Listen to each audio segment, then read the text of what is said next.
So this is a 1937 Ford Tudor sedan, and as you can see, it's been here for quite a long time. Thankfully, when they put it in here, they took the motor out, so there's no gas or oil or anything, but nevertheless it is in the brook. The story has it that the person who owned the land at the time discarded their property this way. I mean, this is kind of the way everybody did it at the time.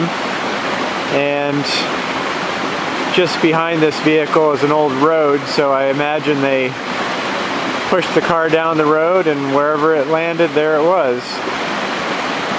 Up the brook a little bit, there's also a truck cab, which I was told was from a logging truck.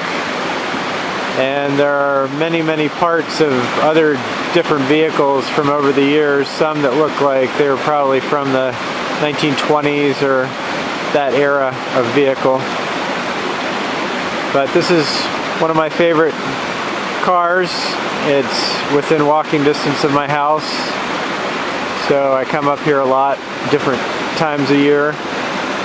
And this is by far the most water I've ever seen coming down here now that the snow is melting up on the hills.